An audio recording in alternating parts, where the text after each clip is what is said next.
Kindness is the smallest light that warms the coldest heart. On a freezing winter night, a tiny bird lay shivering, unseen, unheard, almost forgotten. But two small hearts noticed, a golden puppy and a gentle white kitten. They gave what little they had, their warmth, their closeness, their love.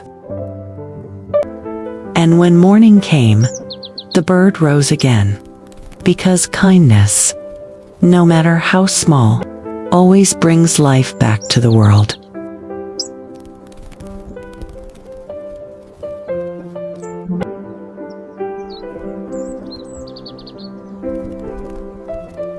Kindness saves more than we know.